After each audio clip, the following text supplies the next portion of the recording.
पालिकाहरूको मात्रै खबर हेर्न, सुन्न र पढ्न पाउने एउटै खबर बुलेटिन पालिका खबरमा स्वागत छ। म करिश्मा कार्की।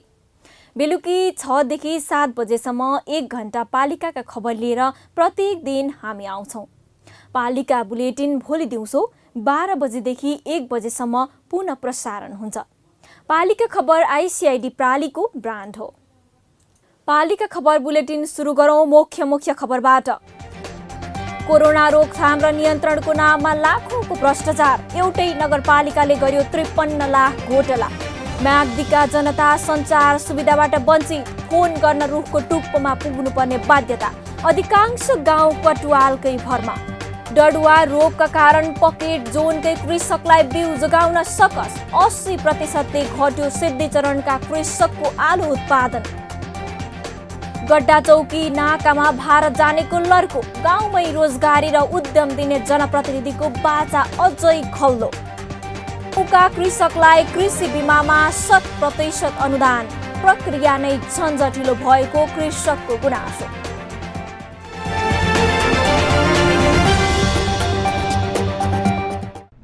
जनजनको आशा, भरोसा र विश्वास हो पालिका। जनताद्वारा जनताले जनताकै लागि शासन गर्ने संयन्त्र हो पालिका। उसो भए जनताले के पाइरहेका छन्? के थिए त अपेक्षा?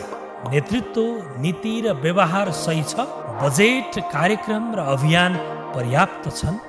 गरेन, भएन, हुँदैन मात्र भन्ने कि अब यसो गरौँ र यसरी गरौँ पनि भन्ने?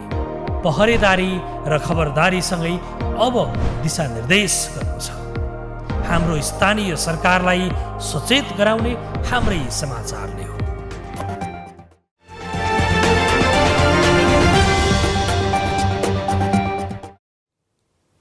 अब पालिका खबर विस्तारमा। कतै पानी धेरै भएर शास्ति, कतै पानी पिउनै नपाएर थातथलो नै छाड्नुपर्ने बाध्यता। भोजपुरको पौवादुङमावासी भने पानी नपाएर धमाधम थातथलो छाड्न थाले। गाउँ नै रित्तिने अवस्था आएपछि गाउँपालिका यति बेला 26 किलोमिटर टाढाको पानी ल्याएर गाउँलेको प्यास मेट्ने अभियानमा छ। प्रदेश सरकारको समेत साथ पाएको खानेपानी आयोजनाले पौवादुङमावासीमा ल्याएको खुसियालीबारे भोजपुरबाट पालिका खबरदाता कविता खड्काको यो रिपोर्ट। खानेपानीको जोहो गर्न घण्टौं कुवामा धाउने भोजपुर पौवादुङमा गाउँपालिकाका स्थानीयको हिजो आज दैनिकी फेरिएको छ। घर नजिकै धारामा पानी आउने भएपछि खोल्सा खोल्सी र कुवा धाउनुपर्ने समस्याबाट उनीहरू मुक्त भएका छन्। खानेपानीको दीर्घकालीन समस्या समाधान गर्न पालिका र प्रदेश सरकारको 9 करोडको लागतमा छोक्ला छरछरे खानेपानी आयोजना मार्फत करिब 26 किलोमिटर टाढा पर्ने हेलौसाबाट पानी ल्याएको हो। वडा नम्बर 3 को चामटाङसम्म पानी खस्दा त्यस क्षेत्रका स्थानीयलाई बिहानको समय कुवामा गाग्रो लिएर जानुपर्ने समस्या टरेको छ। 2 घण्टादेखि लिएर 3 घण्टा कम्तीमा पनि त्यति उरेर बेलुकाहरूको पानीहरू भेला गरेर खाने हाम्रो चलन थियो त्यतिखेर।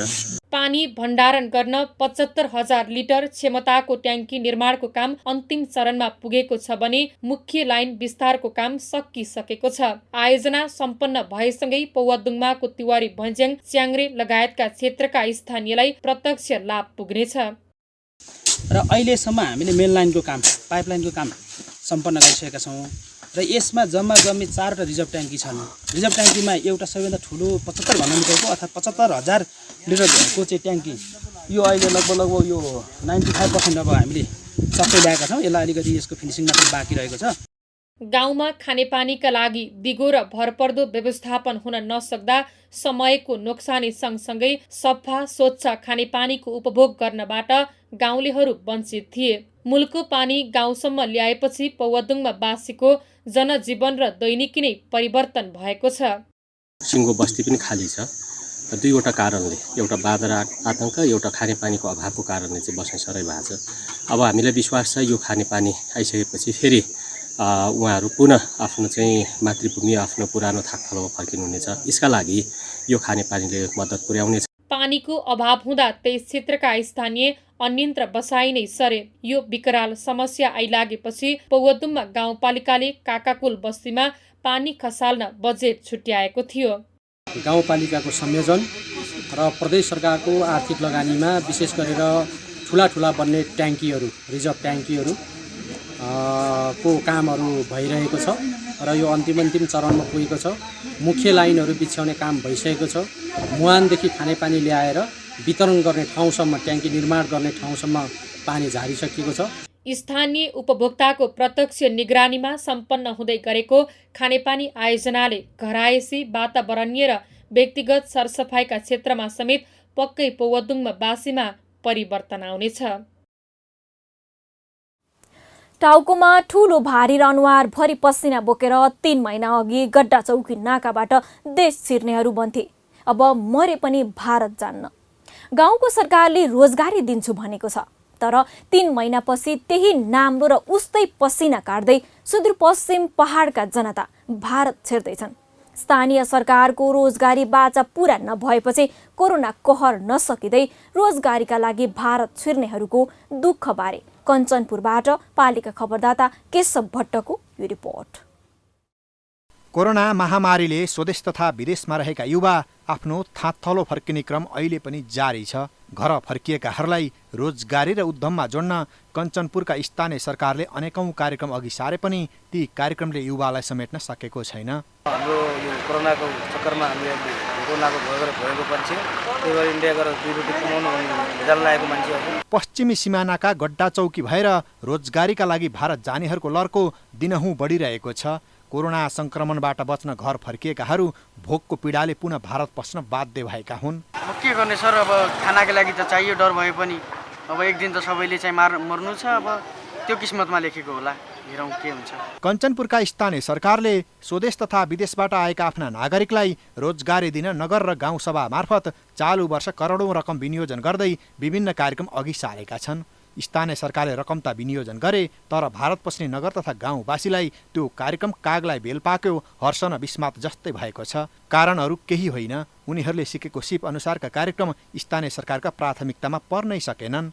जुन हामीले अहिलेको अवस्थामा रोगसँग, भोकसँग र देखि लिएर विभिन्न सामाजिक संरचनात्मक चुनौतीहरूसँग हामीले लड्नु परेको अवस्था छ, जसमा बढीभन्दा बढी सङ्ख्यामा हाम्रो यो भीमदत्त नगरपालिकाको नागरिक दाजुभाइहरू आफ्नो रोजीरोटीका लागि हाम्रो छिमेकी राष्ट्र भारतमा गएको म जानकारी गराउँछु। कञ्चनपुरका स्थानीय सरकारले विदेशबाट फर्केकाहरूको ज्ञान र सिप नबुझिकन हचुवाको भरमा एक अर्काको सिको गर्दै कार्यक्रम थोपरिदिँदा समस्या झनै बढेको छ। योजना तथा कार्यक्रम ल्याउँदा यसको प्रभाव र आवश्यकतालाई हेरिएन भने अन्य पालिकाका युवाले पनि यो नियति बेहोर्नु नपर्ला भन्न सकिन्न। गण्डकी प्रदेश सरकारले कृषिलाई प्रोत्साहन गर्न कृषि र पशु बिमा कार्यक्रमलाई प्रदेशभर तीव्रता दिएको छ।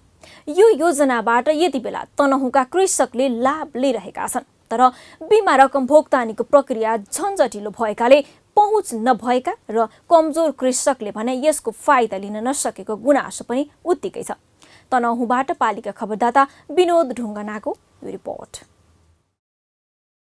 पशु पंक्षी र बाली बिमामा किसानको आकर्षण बढाउन तनहुँमा बिमा गर्दा तिर्नुपर्ने प्रिमियमको 100% अनुदान उपलब्ध गराउन थालिएको छ। कृषि ज्ञान केन्द्र तनहुँ र भेटनरी अस्पताल तथा पशु सेवा विज्ञ केन्द्रले जिल्लाका कृषकका लागि यो स्किम अघि सारेको हो। गण्डकी प्रदेशको यो कार्यक्रम अन्तर्गत तनहुँका सबै कृषकलाई सुविधा दिइएको छ। जिल्लामा पशु बिमा बाबत हालसम्म 92 लाख रुपियाँ विनियोजन गरिएको छ भने बाली बिमाका लागि कृषि ज्ञान केन्द्रले बेग्लै बजेट छुट्याएको छ। 2069 सालमा कृषि बिमा कार्यक्रम सुरु हुँदा सरकारले किसानलाई प्रिमियमको 50% अनुदान उपलब्ध गराएको थियो। आर्थिक वर्ष 71-72 मा 25% थप गर्दै त्यसपछि प्रिमियमको 75% अनुदान दिँदै आएको छ। 75% सङ्घीय सरकारबाट दिइने अनुदान हो। चालु आर्थिक वर्ष 77-78 को वार्षिक योजना सार्वजनिक गर्दै गण्डकी प्रदेश सरकारको तर्फबाट प्रिमियममा 25% अनुदान थप्दै निःशुल्क पशु पंक्षी र बाली बिमाको व्यवस्था मिलाइएको छ। यसमा चाहिँ सङ्घीय सरकारको तर्फबाट चाहिँ 75% बिमा प्रिमियममा चाहिँ किसानलाई चाहिँ अनुदान हुन्छ। जुन किसानले 5% प्रिमियम तिर्नुपर्ने हुन्छ कम्पनीलाई, त्यसको 75% चाहिँ अनुदान स्वरूप हुन्छ भने अहिलेको यस वर्षदेखि हामी चाहिँ प्रदेश सरकारको तर्फबाट हाम्रो कार्यालयले के गर्न खोजिरहेको छ भने बाँकी रहेको 25% समेत हाम्रो कार्यालय मार्फत तपाईँको चाहिँ किसानलाई चाहिँ प्रिमियमको जुन बाँकी रहेको 25% हुन्छ त्यसलाई चाहिँ शोधभन्दा हुने गरी चाहिँ कार्यक्रम दिन खोजिरहेको। यो योजना तनहुँमा मात्र नभएर गण्डकी प्रदेशभर लागू हुनेछ। कृषि ज्ञान केन्द्रले बाली बिमा कार्यक्रमलाई 12 लाख रुपैयाँ र भेटनरी अस्पतालले पशुपक्षी बिमाका लागि 90 लाख रुपैयाँ विनियोजन गरेको छ। बिमाले किसानको पशुधनको सुरक्षाको ग्यारेन्टी भए पनि दूर दराजका किसानको पहुँचमा भने पुग्न सकेको छैन। प्रिमियमको 100% अनुदान उपलब्ध गराए पनि किसान भने कागजी प्रक्रियाको झन्झटिलो र बिमा कम्पनीले बेलामै बिमा गरे बापतको रकम फिर्ता दिन आनाकानी गर्ने भएकाले आकर्षित हुन सकेका छैनन्। नगरपालिकालाई भने उसलाई भन्नुहुन्छ, उसलाई भने उसलाई भन्नुहुन्छ, कसलाई भने म जतिको मान्छेले 8 महिनासम्म इन्सुरेन्सको पैसा पाइन भने अनि लेमेन जनताले पायो भने त्यो सबै कुरा सरकारले ग्यारेन्टी दिनको लागि पहिला सुरु कृषक लड्छ, सबै कुरा गर्छ, बजार व्यवस्थापन गरिदिनु भने अलिकति कृषक बलियो भइदियो भने मैले आज साग उत्पादन गरेँ 20 रुपियाँको यो स्वाट कागजमा मात्रै सीमित नराखी दूर दराजका किसानको पहुँचमा यो कार्यक्रमलाई पुर्याउन सके निकै प्रभावकारी हुने देखिन्छ। आकाशमा कालो बादल लाग्यो कि तराईवासीका मनमा उस्तै कालो बादल मडारिन थाल्छ।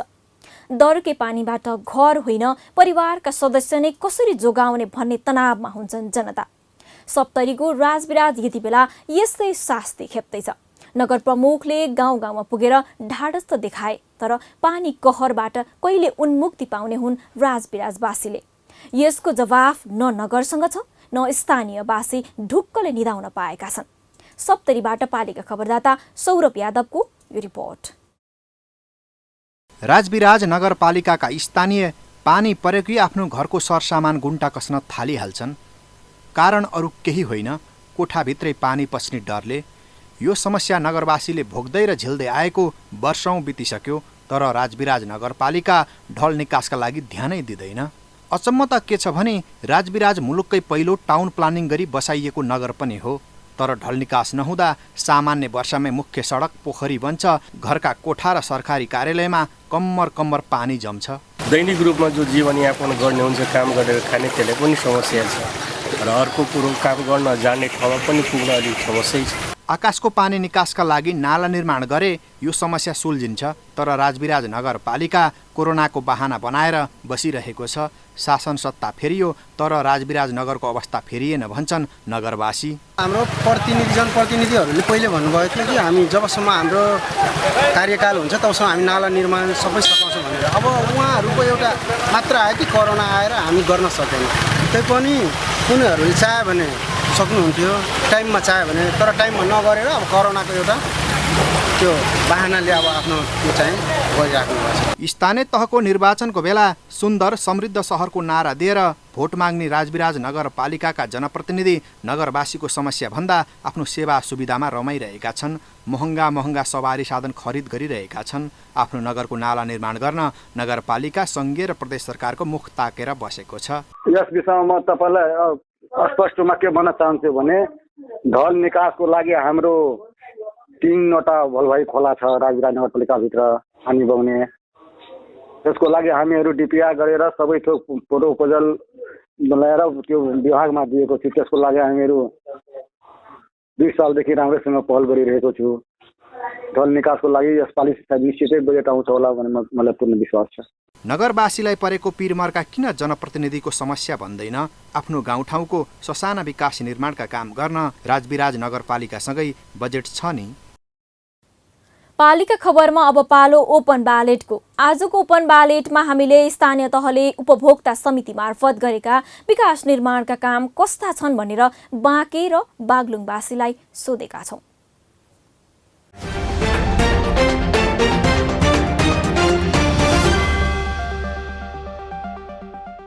आफ्नो घर अगाडि मोटर बाटो लानको लागि अर्काको कान्लो हुन्छ, जे हुन्छ भत्काउने मात्र काम भएको छ। राज्यले वितरण गरेको पैसा सही सदुपयोग हुन सकेको छैन। स्थानीय तहमा विभिन्न ठाउँमा पहिरो गएको छ। मानवीय क्षति हुनुको मुख्य कारण नै उपभोक्ता समिति भन्छु मैले। बिजोग छ, तलदेखि माथिसम्म पुरै कमिसनले खेल्छ। बाटाघाटाहरू गाडीगुडी भत्किन्छ, कुच्चिन्छ। अब कोट्टाएर हातले कोट्टाएर हेर्ने हो भने त्यहाँ कति सेन्ट्री काम गरेको छ भन्ने कुरो देख्न सकिन्छ। अब त्यस्ता कामहरू गर्छ उपभोक्ता समितिले। उपभोक्ता समितिले गरेका कामहरू राम्रै हुन्छन्, किनकि उनीहरूलाई आफ्नो ठाउँको आफ्नो एरियाको उनीहरूलाई माया हुन्छ। ठेकदारलाई त्यही काम जिम्मा दियो भने बाहिरको ठेकदार आउन सक्छ, उसले कसरी छिटो छरितो काम गरौँ भन्ने हुन्छ। जस्तै उनीहरूले 1 चिम्टी बालुवा हाल्नु पर्ने ठाउँमा आधा चिम्टी हालेर हिँड्छ भने उपभोक्ता समितिले 2 चिम्टी हाल्छ, किनकि आफ्नो ठाउँको चिज बलियो होस् भन्ने हुन्छ। अहिलेको अवस्थामा अहिलेको जुन सिरानी हेर्दै गर्दा हामीले चाहिँ जुन स्थानीय चाहिँ निकायको जुन समितिबाट काम हुन्छ त्यो अलिकति पारदर्शी देखिन गएको छ र त्यो सक्सेसफुल पनि छ। उपभोक्ता समितिले गरेको काम कस्तो छ भनेपछि उपभोक्ता समितिहरू सबै मिलेर गरेको भएर एकता भएर मिलेर गरिदिएको भएर काम चाहिँ एकदम राम्रो भएको छ।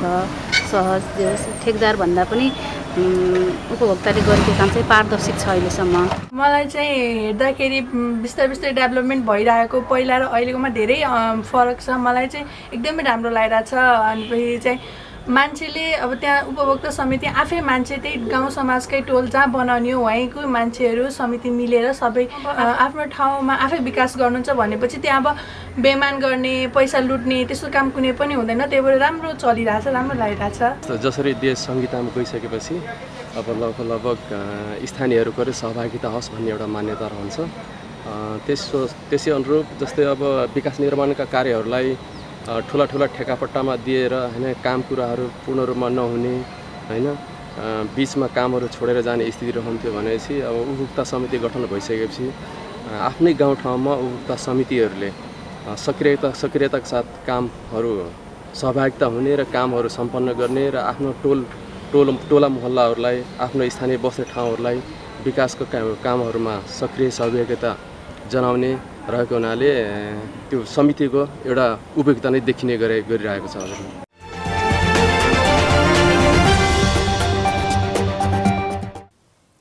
हाम्रो सरकार हाम्रै समाचार, यो हो पालिका खबर।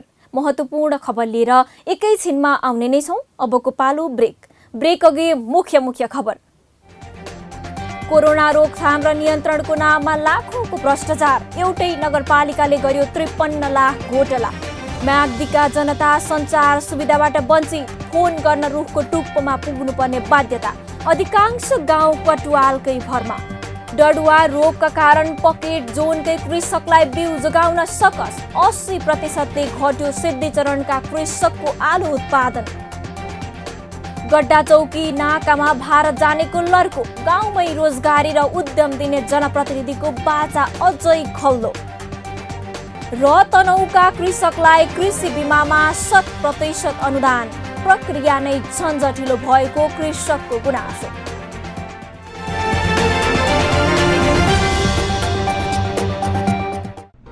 जनजनको आशा, भरोसा र विश्वास हो पालिका। जनताद्वारा जनताले जनताकै लागि शासन गर्ने संयन्त्र हो पालिका। उसो भए जनताले के पाइरहेका छन्? के थिए त अपेक्षा?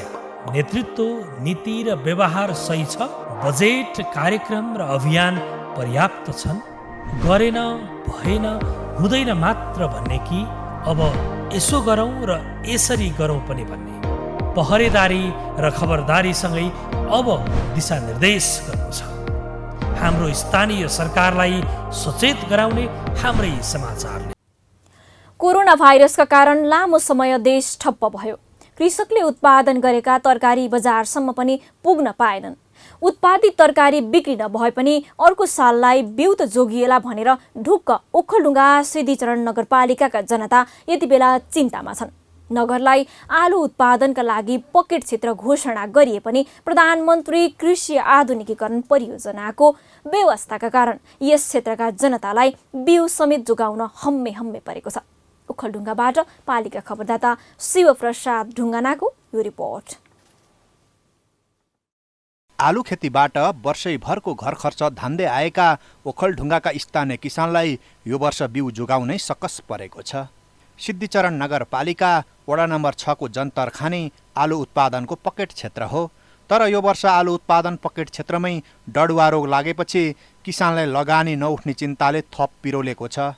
नगरपालिकासँगको समन्वयमा प्रधानमन्त्री कृषि आधुनिकरण परियोजनाले कृषक समूहलाई अनुदानसहित आलुको पकेट क्षेत्र विस्तारमा सहयोग गरे पनि रोगले सताएपछि किसानले लाखौँको क्षति बेहोरेका छन्। 4 महिनासम्म लगातार पानी वर्षाको कारण अहिले पनि वर्षा भइरहेको छ र जब हामीले यो पानीले गर्दा पर्याप्त रूपमा हामीले आलु खेती गर्न सकेनौँ, भएको आलुलाई पनि यो वर्ष यो सिङ्गो ओखलढुङ्गा जिल्लामा एउटा डडुवा भन्ने रोग देखा पर्यो र यो डडुवाले लगभग हाम्रो ओखलढुङ्गा जिल्लाको विशेष गरी आलु हुने क्षेत्रमा 85 अथवा 85% आलुमा चाहिँ क्षति पुर्याएको छ। सिद्धिचरण नगरपालिका सहित चिसङ्खुगढी, खिजीदेम्बा र मोलङ गाउँपालिकाका विभिन्न वडामा आलु जोन कार्यक्रम सञ्चालनमा छ। यहाँ उत्पादन हुने अर्गानिक आलु विगतका वर्षमा विदेशसम्मै पुग्थ्यो। अहिले लगातारको बेमौसमी झरीका कारण डडुवाले आलुको दानै नलागी बोट मरेपछि किसानले घरायसी प्रयोजन बाहेक अन्यत्र बिक्री गर्न नपाउने भएका छन्। कतिपय क्षेत्रमा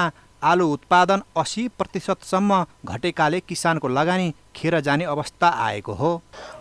पोलिसकेर रोपिसकेपछि पानीले हो कि अब यो समयको कारणले हो कि यहाँनिर हाम्रो चाहिँ मुख्य खेती भनेको आलु हो। यो मुख्य खेती आलु चाहिँ नभएपछि लेखबेखमा सबै कुराको चाहिँ कमजोरी हुन आएछ। किसानले समयमै रोगको पहिचान गर्न नसक्नु र लकडाउनका कारण समन्वय नहुँदा आलुमा रोगको प्रकोप फैलिएको हो भनेर आलु जोन कार्यक्रम आयोजना पन्छिरहेको छ। डडुवा रोग भनेको चाहिँ तपाईँको यो अलिक बढी यो 24 घन्टाभन्दा बढी है पानी पर्यो र हुस्सु लाग्यो भने यसले छ्याप्पै बनाइहाल्छ होइन।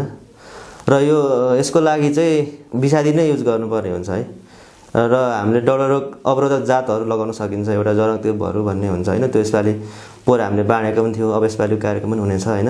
डडुवाले आलुको व्यावसायिक उत्पादनका लागि समूह मार्फत जुटेका 4 स्थानीय तहका आलु उत्पादक किसानको गत वर्षभन्दा 400 टन प्रति हेक्टर उत्पादन घटेको छ। डडुवाले ओखलढुङ्गामा 1231 हेक्टरमा लगाइएको आलु सखाप भएको हो।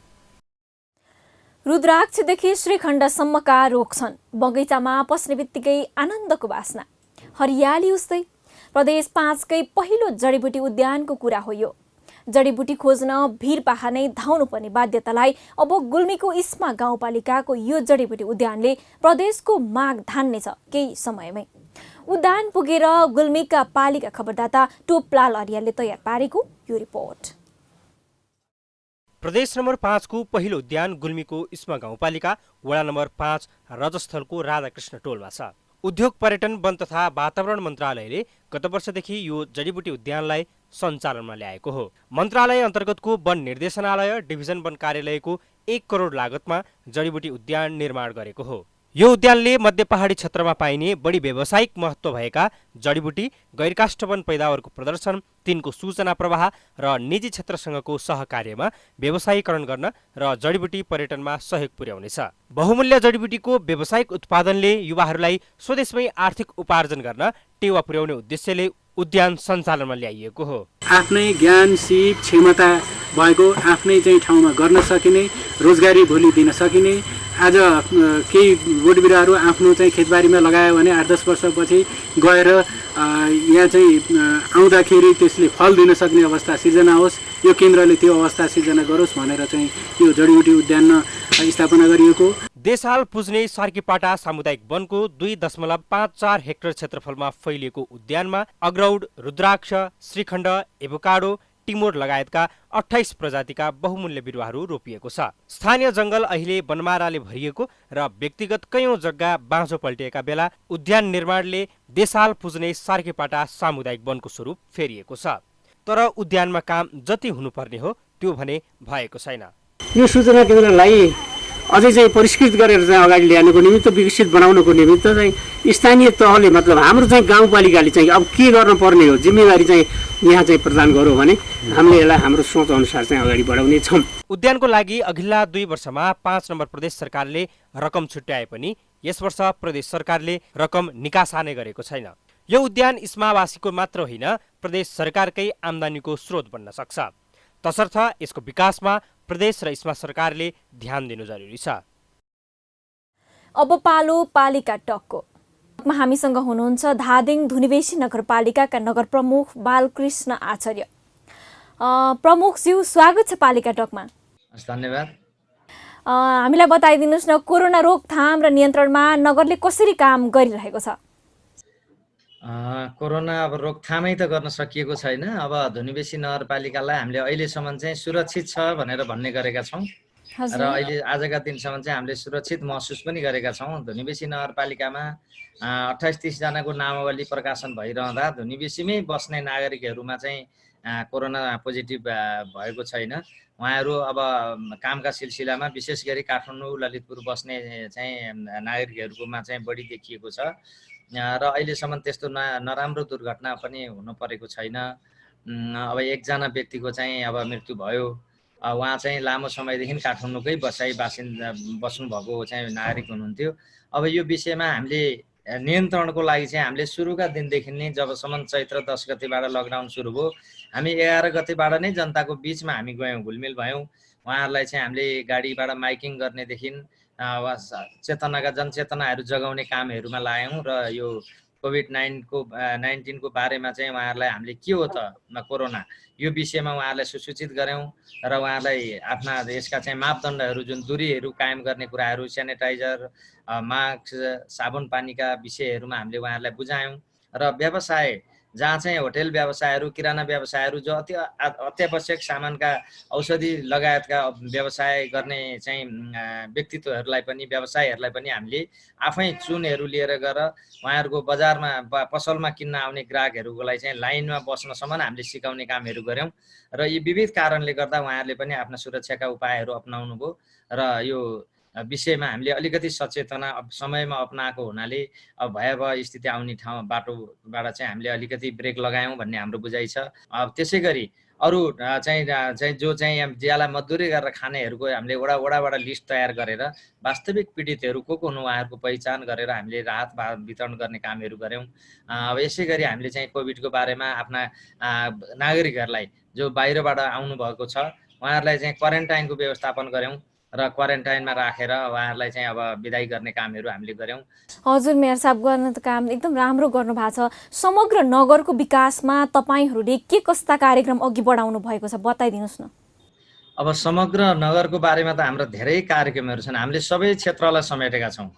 अब मैले ऐन भने एउटा पनि हस्पिटल नभएको नगरपालिका जहाँ चाहिँ 3टा स्वास्थ्य केन्द्र, साबिक 3टा गाउँपालिकाहरू मिलेर बनेको यो नयाँ नगरपालिका, हामी निर्वाचित हुनुभन्दा 2 महिना अगाडि मात्रै घोषणा भएको नगरपालिका, कुनै आफ्नो कार्यालय कर्मचारी कुनै पनि व्यवस्थापन नभएको नगरपालिका भएको हुनाले हामीले ती 3टा स्वास्थ्य केन्द्रहरू जहाँ चाहिँ एउटा ल्याबको पनि व्यवस्थापन नभएको ठाउँमा हामीले आउने बित्तिकै स्वास्थ्यलाई अलिकति नारी छामेर औषधि दिएर सम्भावना हुँदैन, हामीले स्वास्थ्यकर्मी छ भनेर हामीले भनिरहँदा अलि असहज हुन्छ भनेर हामीले 3टा ल्याबको व्यवस्थापन गऱ्यौँ। हामी धुनीबेसी नगरपालिकामा नगरपालिकाको तर्फबाट एकजना MBBS डाक्टर राख्ने, एउटा फिजिसियन डाक्टर चाहिँ राख्ने र सुरु गर्ने भनेर लागेका छौँ। अब त्यसै गरी हामीले अब शिक्षा क्षेत्रमा त्यसै गरेका छौँ। शिक्षामा चाहिँ प्रविधि एकतिर, अब त्यहाँको चाहिँ अब विद्यार्थी अर्कोतिर र हामी शिक्षाको गुणस्तर खोज्ने काममा छौँ। यहाँहरूकै न्युजबाट पनि मैले भनेको थिएँ, विद्यार्थीहरूले सोधेका पनि थिए, 4 घन्टा 5 घन्टा हिँडेर चाहिँ विद्यार्थीहरू माध्यमिक तहको शिक्षा लिनको लागि आउनुपर्ने अवस्था भएको थियो। मैले त्यही बेलामा बोलेको थिएँ, म तपाईँहरूलाई बस्ने खाने व्यवस्थापन गरेर शिक्षा दिने काममा मेरो पहल हुनेछ भनेको थिएँ।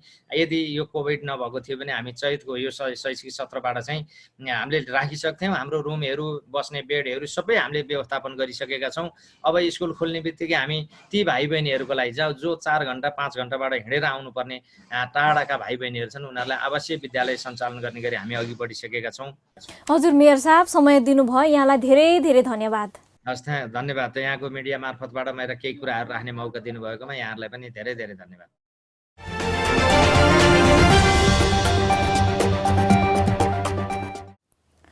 अब अट्ने छ सबैका खबर। यो हो पालिका खबर।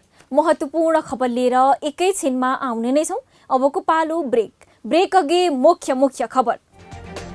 कोरोना रोकथाम र नियन्त्रणको नाममा लाखौंको भ्रष्टाचार, एउटै नगरपालिकाले गर्यो 53 लाख घोटाला। म्याग्दीका जनता सञ्चार सुविधाबाट वञ्चित, फोन गर्न रुखको टुप्पोमा पुग्नुपर्ने बाध्यता। अधिकांश गाउँ कटुवालकै भरमा। डडुवा रोगका कारण पकेट जोनकै कृषकलाई बिउ जोगाउन सकस, 80% घट्यो सिद्धिचरणका कृषकको आलु उत्पादन। गड्डा चौकी नाकामा भारत जानेको लर्को, गाउँमै रोजगारी र उद्यम दिने जनप्रतिनिधिको बाचा अझै खल्लो। पानी पर्यो कि तराईका अधिकांश स्थानीय तह पोखरीमा परिणत, नगरको व्यवस्थाले राजविराजका घर घरमा कम्मरसम्म पानी। र तनहुका कृषकलाई कृषि बिमामा 100% अनुदान, प्रक्रिया नै झन्झटिलो भएको कृषकको गुनासो।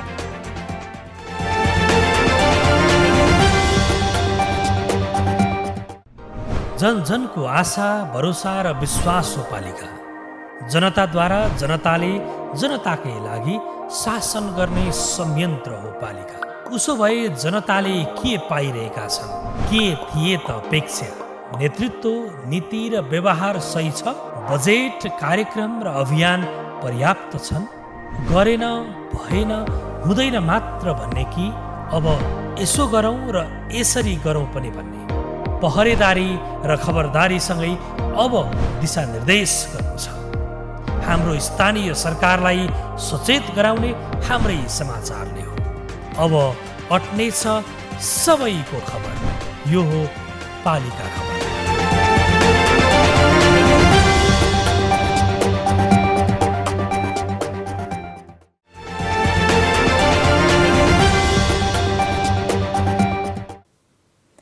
ल है सबैले सुन्नुहोस्, गाउँमा केही सूचना दिनु पर्यो कि डाँडाको टुप्पोबाट बेसरी चिच्याउँछन् कटुवाल। यो कुनै ढुङ्ग युगको कुरा होइन, म्याग्दीका विकट गाउँका सत्य कथा हुन्। न गाउँमा बिजुली, न टेलिफोन, न सडक सञ्जाल।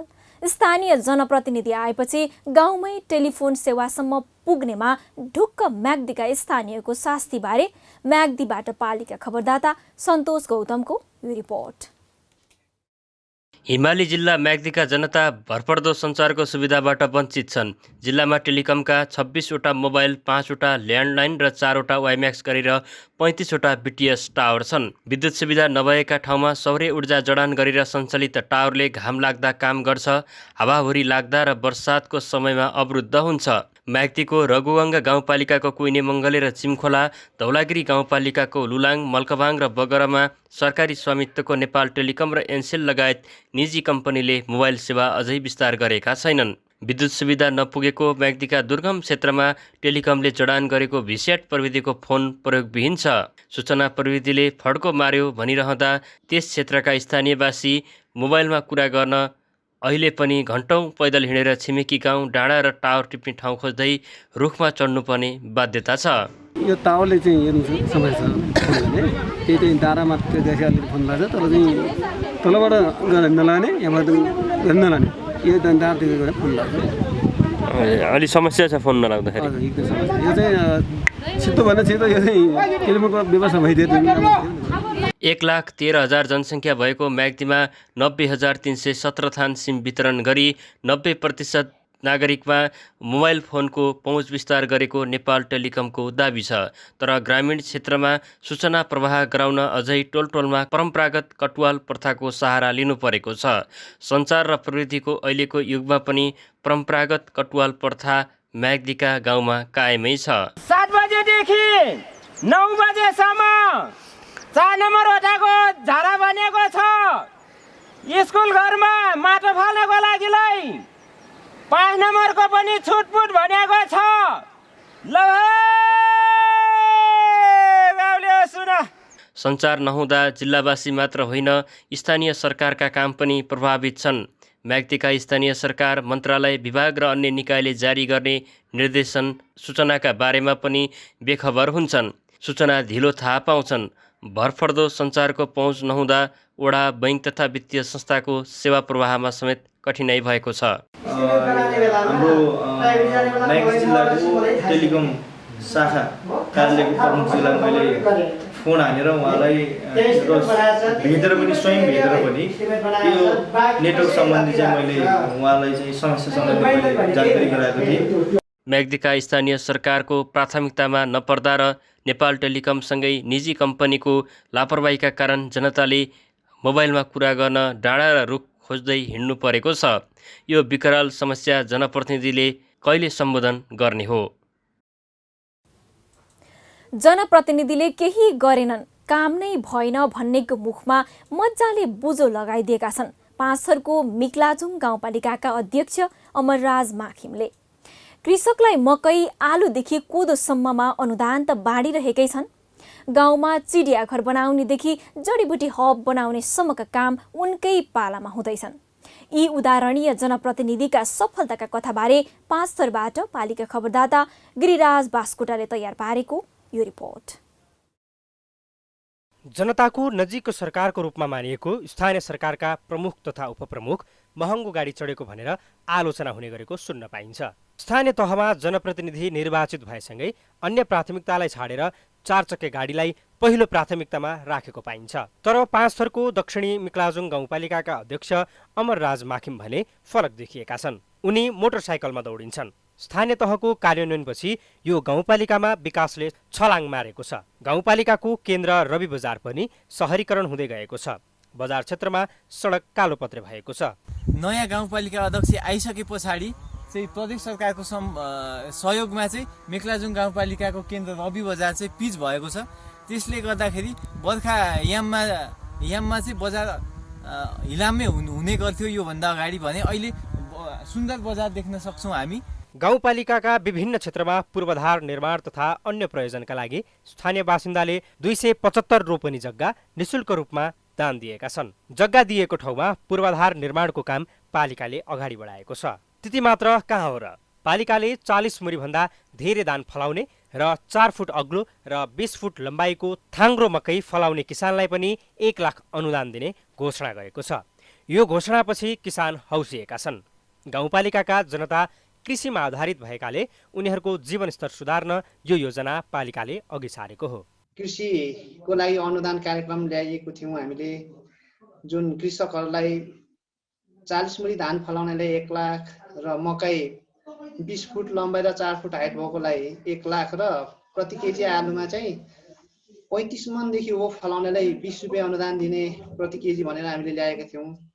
यो ल्याएको जुन हामीले कार्यविधि बनाएर ल्याएका थियौँ यसले अत्यन्तै धेरै राम्रो काम गरेको छ।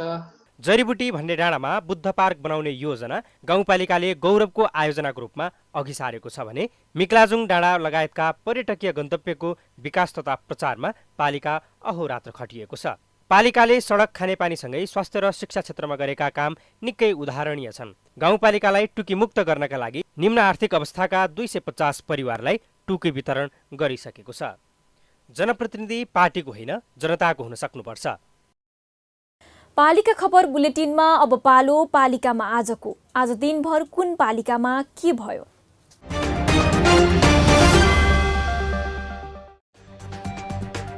जुम्लाका 35 कार्यालयले सार्वजनिक गरे 3 अर्बको बजेट। योजना बिनै बजेट ल्याउँदा लक्षित वर्ग अझै पहुँच बाहिरै। गाउँपालिका केन्द्र विवादले सरकारी काम प्रभावित। एउटै पार्टीका जनप्रतिनिधिहरूको विवादले 3 वर्षसम्म घोषणा भएन गुल्मीको इस्मा गाउँपालिकाको केन्द्र निर्धारण। सप्तरीको शम्भुनाथ नगरपालिकामा लाग्ने हाट बजार बन्द। कोभिड-19 को संक्रमणबाट बच्न बजार बन्द गरिएको नगरपालिकाद्वारा जानकारी। ओखलढुङ्गाको सिद्धिचरण नगरपालिका र जिल्ला प्रशासन कार्यालयको पहलमा गर्भवती सुमिना शेर्पालाई उपचारका लागि हेलिकप्टर मार्फत काठमाडौँ ल्याइयो। बझाङको कालङ्गा जलविद्युत निर्माण अन्तिम चरणमा। सुदूरपश्चिमकै गौरवको आयोजना कालङ्गाले आउँदो पुसदेखि विद्युत उत्पादन गर्ने। म्याग्दीको अन्नपूर्ण गाउँपालिका वडा नम्बर 2 भुरुङमा गाउँपालिका र स्थानीय पूर्वाधार साझेदारी कार्यक्रमको 45 लाख सहयोगमा सभाहाल निर्माण। सभाहालमा 700 व्यक्ति अटाउने। ललितपुर महानगरपालिकालाई होमनेट नेपालले PPE सेट सहित विभिन्न स्वास्थ्य सामग्री प्रदान गर्यो। PPE सेट स्वास्थ्य कर्मीलाई उपलब्ध गराइने। काठमाडौँको गोकर्णेश्वर नगरपालिकाले असोज 16 गतेबाट नगरभित्रका निजी तथा सामुदायिक विद्यालय सञ्चालन गर्ने। स्वास्थ्य सुरक्षा पहिलो प्राथमिकता। दिक्तेल रूपाकोट मजुवागढी नगरपालिकाले जडान गरेको सडक सौरेबत्ती वर्ष दिन नपुग्दै बल्न छाडे। सौरेबत्तीमा सुरुदेखि नै समस्या देखेको स्थानीयको गुनासो। र कोरोना भाइरस महामारीको संक्रमण जोखिमको सम्भावनालाई मध्यनजर गर्दै लामो समयदेखि बन्द रहेका काभ्रेका विद्यालय सञ्चालनमा पाँचखाल नगरपालिका, तेमाल र रोसी गाउँपालिका लगायतले कक्षा सञ्चालन गरी पठन पाठन सुरु गरे।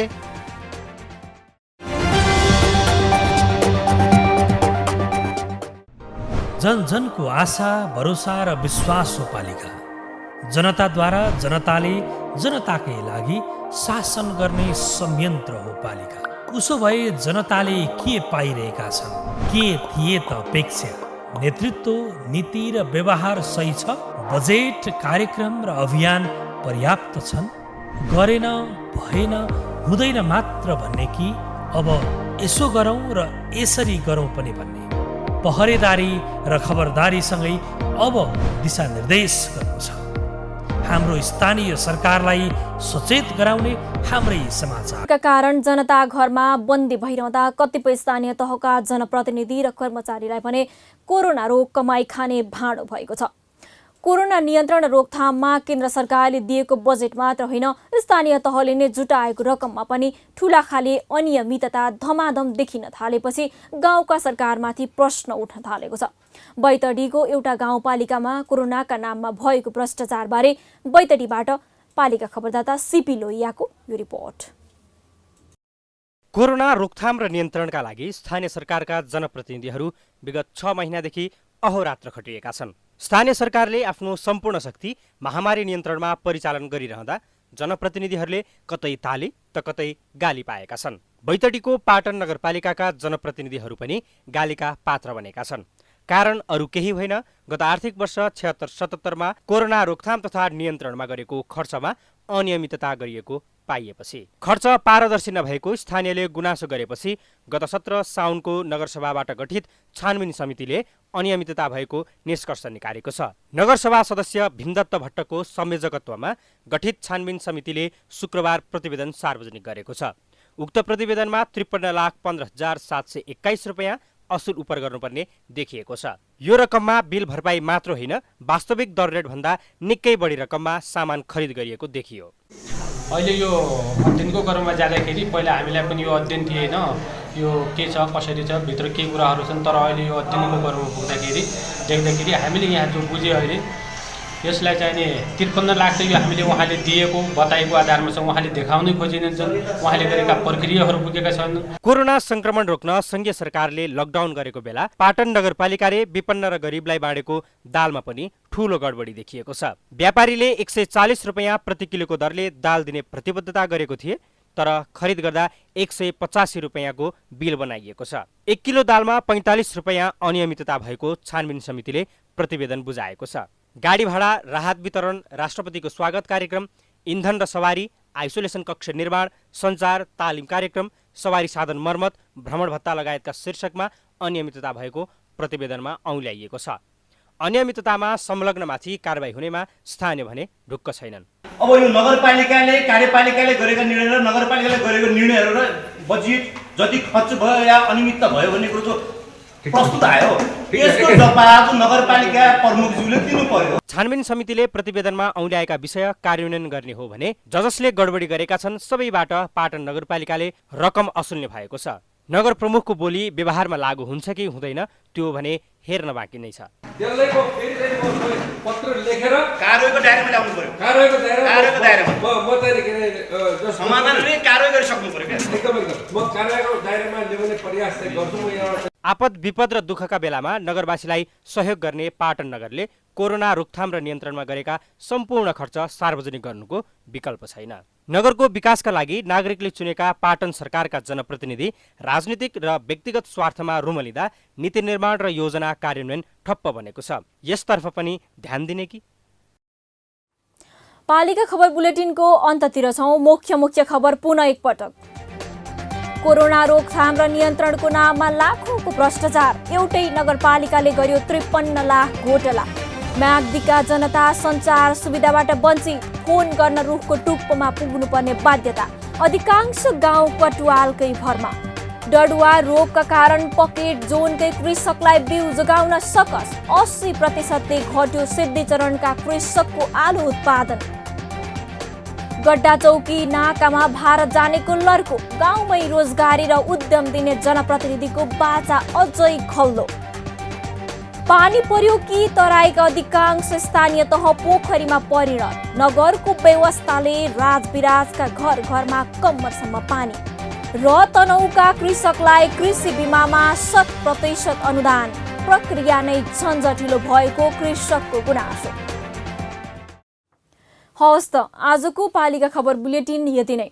पालिका बुलेटिन फेसबुक, युट्युब, इन्स्टाग्राम र हाम्रो अनलाइन न्युज पोर्टल www.palikakhbar.com-बाट हेर्न, पढ्न र सुन्न सकिनेछ। साथै यो बुलेटिन देशका 77 जिल्लाका रेडियोबाट पनि हरेक दिन सुन्न सकिनेछ। पालिकाहरूको गतिविधि समेटिने नेपालको एकमात्र खबर बुलेटिन पालिका खबर लिएर भोलि पुनः आउने नै छौँ।